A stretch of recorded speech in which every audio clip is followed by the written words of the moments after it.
राजस्थान के चूरू इलाके में मौजूद उस घर में रहने वाले 3 अलग अलग लोगों की बारी बारी से रहस्यमयी तरीके से मौत हो गई थी। उन तीनों की मौत लगभग एक जैसे हालत में हुई थी। तीसरी और आखिरी मौत के बाद अचानक उस घर में आग लगने का सिलसिला शुरू हो गया था। हर कोई हैरान हो गया था कि आखिर उस घर में आग लगा कौन रहा है।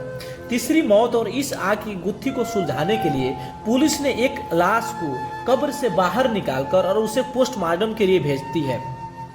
पोस्टमार्टम रिपोर्ट आने के बाद पुलिस ने जो खुलासा किया उसे जानकर सब कोई हैरान हो गए, क्योंकि कातिल घर के बाहर नहीं बल्कि अंदर था। हेलो दोस्तों, मैं गोविंद अपने YouTube चैनल में आप लोगों को स्वागत करता हूं। आज की एक और सच्ची घटना की कहानी सुनाने जा रहे हैं, जिसे सुनने के बाद पैरों की तले जमीन खिसक जाएगी। तो चलो शुरू करते हैं आज की दिल दहला देने वाली घटना की कहानी। दीवार पर एक खूंटी है, खूंटी पर एक कपड़ा टंगा है, आसपास कुछ भी नहीं है और अचानक उस कपड़े में आग लग जाती है। बेड पर बिस्तर है और बिस्तर के आसपास कुछ नहीं है और फिर अचानक बिस्तर में आग लग जाता है। यहाँ तक कि घर में ना तो कोई बीड़ी पीता है और ना ही कोई सिगरेट। बाहर चारा पड़ा है, मौसम ठंडा है और तापमान कम। चारे के आसपास भी कोई ज्वलनशील पदार्थ भी नहीं, पर अचानक चारे में खुद ही आग लग जाती है। इस रहस्यमयी आग को पकड़ने के लिए सीसीटीवी कैमरा लगा। कैमरे में रिकॉर्डिंग हो रही थी। रिकॉर्डिंग के सबूत डीवीआर में ही डीवीआर के आसपास भी कोई ज्वलनशील पदार्थ नहीं है, पर अचानक डीवीआर भी धू धू कर जल जाता है। कहानी राजस्थान के चूरू की है। चूरू के भौसाली गांव में मौत और खौफ के इस सिलसिले की शुरुआत हुई 1 फरवरी से, जब घर की दादी यानी 82 साल की बुजुर्ग महिला कस्तूरी की अचानक मौत हो गई। 1 फरवरी की करीब 6 बजे उन्हें खून की उल्टियां शुरू हुई और इससे पहले कि लोग उन्हें अस्पताल लेकर जाते उनकी जान चली गई। घर में मातम पसर गया। अभी इस वारदात को मुश्किल से 12 दिन की वक्त भी नहीं गुजरा था कि मौत ने घर में फिर से दस्तक दी। इस बार घर के 4 साल की गर्भवती की जान चली गई। उसे भी सुबह 6 बजे उल्टी हुई था। जब तक उसे अस्पताल लेकर जाता तब तक वो भी अपना दम तोड़ दिया था। लेकिन अभी घर वालों ने इस दोहरे सदमे से उभर पाते तब तक 15 दिन बाद गुजरते गुजरते घर का दूसरा चिराग भी बुझ गया। 28 फरवरी को घर के 7 साल के बड़े बेटे अनुराग यानी मासूम गर्भवती के बड़े भाई की भी मौत हो गई। तरीका वही था, सुबह उसे भी खून की उल्टियां हुई और इससे पहले कि घर वालों उसे अस्पताल लेकर जाते तब तक मासूम भी अपना दम तोड़ दिया है। जाहिर है ये मौत कहीं से भी सामान्य नहीं लगती। अगर ये किसी बीमारी के भी नतीजा है तो उस बीमारी को जाने बगैर पक्के तौर पर ये नहीं कहा जा सकता है कि ये मौतें सामान्य मौत है। यानी मौतों का ये तरीका ही अपने आप में शक पैदा करता है। लेकिन अभी घर वालों मौत के पीछे की वजहों को टटोल पाते, अपने आप को गंवाने का सच जान पाते, तब तक घर वालों पर आग का कहर टूटना शुरू हो गया। आखिरी मौत के ठीक 1 दिन बाद यानी 29 फरवरी को घर में आग लगने की शुरुआत हो गई। आग कभी दीवार पर टंगे कपड़ों में लगती तो कभी बिस्तर में, कभी पशुओं के चारे में तो कभी किसी और चीज में। हाल ये हो गई कि पीड़िता परिवार के साथ साथ गांव के तमाम लोग भी आग के इस रहस्यमयी सिलसिले से घबराने लगे। घर वालों ने घर का सारा सामान ही बाहर निकाल दिया ताकि आग लगने पर उसे फौरन बुझाया जा सके। उधर गांव वालों ने 2 ट्रैक्टरों पर स्प्रे करने वाली 2 मशीनें और पानी की टंकी का इंतजाम कर लिया ताकि आग लगने पर फौरन बुझा लिया जाए। इस कहानी में असली ट्विस्ट तब आया जब मौत और आग के इस सिलसिले का सच जानने के लिए जब घर वालों ने सीसीटीवी कैमरे लगाए तो एक दिन कैमरे का डिजिटल वीडियो रिकॉर्डर यानी डीवीआर ही जल गया। गैर करने वाली बात यह है कि घर में सीसीटीवी कैमरे 3 मार्च को लगाए गए। इसके बाद घर में एक बार भी आग नहीं लगी, बल्कि इस दौरान घर के बाहर पशुओं के बारे में आग लगी। लेकिन 5 को अचानक घर में फिर से आग लगी और इस बार आग सीधे कैमरे के डीवीआर में लगी। इसके बाद अब घर वालों को इन आगजनी की घटनाओं के पीछे किसी साजिश शक होने लगा, क्योंकि जिस तरह से डीवीआर में आग लगी है उससे साफ हो गया है कि वो सीसीटीवी कैमरा लगने से नाराज है। इसीलिए उसने सबूत मिटाने के लिए डीवीआर को ही फूंक दिया। फिलहाल इस परिवार की हालत मरता क्या ना करता वाली हो गई। मौत और आग के सिलसिले से डरे परिवार वालों ने इस रहस्यमयी सिलसिले पाए पाने के लिए तांत्रिकों को बुलाया गया, जिन्होंने 9 मार्च की शाम खास किस्म की कर्मकांड शुरू की गई और ये तंत्र विद्या रात 3 बजे तक चलता रहा। लेकिन जैसे ही तंत्र विद्या समाप्त हुई, फौरन उसके बाद फिर से 3 बजे रात घर में आग लग गई। उधर जब लोग पुलिस को इन तांत्रिकों के बारे में खबर मिली तो पुलिस ने इस तांत्रिकों को गिरफ्तार कर ली, क्योंकि ये अंधविश्वास को बढ़ावा दे रहा था। उधर घर के परिवार भी काफी ज्यादा परेशान कर रहे थे। ये इधर पुलिस भी तांत्रिक को पकड़ गिरफ्तार कर लेती है और पुलिस की तरफ से परिवार वालों को कोई मदद भी नहीं मिल पा रहा था। ऊपर से परिवार की मदद के लिए आने वाले लोगों को पुलिस पकड़ ले रही है। उसके बाद रहस्यमयी मामले की तह तक जाने के लिए पुलिस ने डीएम से इजाजत लेकर इस परिवार के छोटे बच्चे गर्भपात को लाश को कब्र से खोद कर बाहर निकाल लिया गया और मेडिकल बोर्ड से उसका पोस्टमार्टम करवाया गया, ताकि ये पता चल सके कि आखिर बच्चा का मौत कैसे हुई।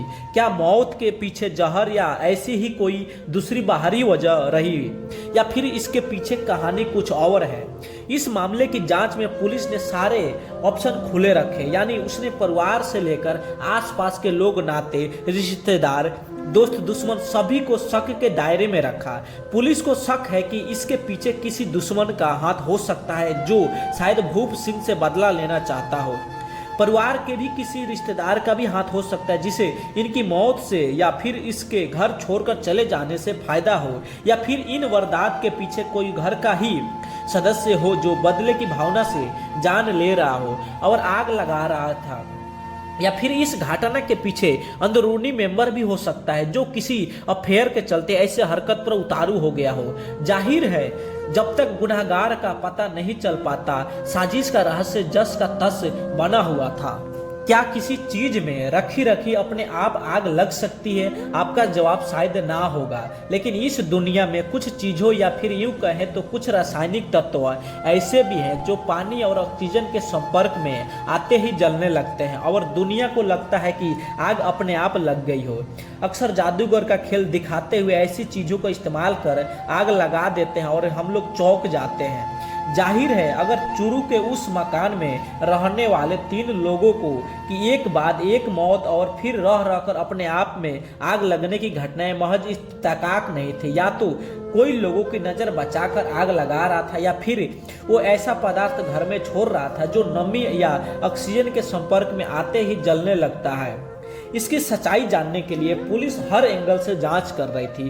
पुलिस ने लाश को कब्र में खुदवाकर बाहर निकालकर पोस्टमार्टम के लिए भेजा था। जैसे ही दोनों रिपोर्ट आई, पूरी रहस्यमयी कहानी ही पलट गई। गौरवित की मौत जहर से हुई थी। अब चूंकि जिस तरह से गौरवित की मौत हुई थी उसी तरह से ठीक गौरवित की दादी की भी मौत हुई थी और उसी तरह गौरवित के बड़े भाई की भी मौत हुई थी। यानी तीनों मौतें एक जैसी थी, यानी तीनों को जहर देकर मारा गया था।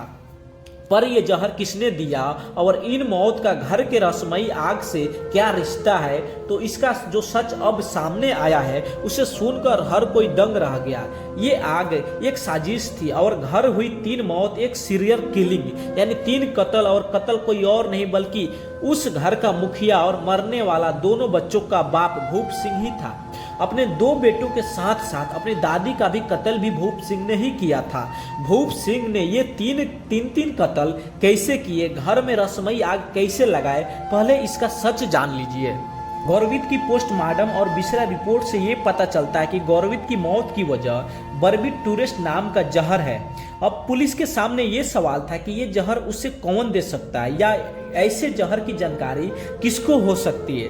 शक के घेरे में आने वाले तमाम लोगों के साथ साथ पुलिस के घर के लोगों को भी रडार पर रखे हुई थी। उस दौरान पता चलता है कि बैसली गांव में भूप सिंह की मेडिकल की दुकान है, साथ ही उसने GNM की कोर्स भी कर रखा है। इतना ही नहीं, वो कुछ साल राजगढ़ के भगवानी देवी अस्पताल में कंपाउंडर का काम भी कर चुका था। यानी भूप सिंह को दवा और जहर दोनों की जानकारी थी। लिहाजा शक के घेरा में पुलिस ने भूप सिंह और उसकी पत्नी दोनों को हिरासत में लेकर पूछताछ शुरू कर दी। लेकिन शुरुआती पूछताछ में यह साफ हो गया कि भूप सिंह की पत्नी को कुछ आता पता नहीं था, लेकिन असली कातिल भूप सिंह है। भूप सिंह ने सबसे पहले अपनी दादी को खांसी की दवा में जहर मिलाकर दिया था। इसके बाद वही जहर बारी बारी से उसने अपने दोनों बच्चों को दिया था, जिससे उनकी मौत हो गई। 28 दिन के अंदर घर के 3 लोगों की मौत कहीं शक पैदा ना कर दे, इसीलिए भूप सिंह ने अब एक और साजिश रची। गांव में वैसे ही इन मौतों को लेकर बातें शुरू हो गई थी, लिहाजा मौका देखते ही उसने इन तीनों मौतों को जादू टोना और तंत्र मंत्र से जोड़ने का फैसला किया। पर भूप सिंह से एक बड़ी गलती हो चुकी थी। दादी और बड़े बेटे की चिता के साथ वो सारे सबूत राख कर चुका था, लेकिन बच्चों की मौत को लेकर गांव की रस्म के आगे वो तीसरे सबूत को मिटा नहीं पाया। उससे गर्वित की लाश को दफनानी पड़ी और उसी एक लाश को सिरा पकड़कर पुलिस ने 3 कत्ल की कहानी को खुलासा कर दिया। अब सवाल यह है कि भूप सिंह ने अपने ही हाथों अपने 2 मासूम बेटों और अपनी दादी का कत्ल क्यों किया? तो असल में भूप सिंह को 2 ही कत्ल करने थे, वो भी अपने 2 बेटों को। दादी का कत्ल उसके लिस्ट में था ही नहीं, लेकिन लोगों को शक न हो बस इसीलिए उसने दादी को भी मार डाला। दरअसल भूप सिंह की अपनी पत्नी के चरित्र पर शक था। भूप सिंह को लगता था कि उसके दोनों बेटे उसके अपने नहीं हैं और बस इसी शक की वजह से वो अपने बेटों को मारना चाहता था। लेकिन उसे लगा कि अगर उसने सिर्फ दोनों बेटों को मारा तो उस पर शक जा सकता है, क्योंकि पत्नी के चरित्र पर शक करने को लेकर कई बार उसका अपनी पत्नी से झगड़ा हो चुका था। शायद उसकी पत्नी को तब फौरन शक हो जाता, इसीलिए उसने प्लान बदला और सबसे पहले अपनी दादी को जहर दिया। दादी के बाद बड़े बेटे और फिर छोटे बेटे को।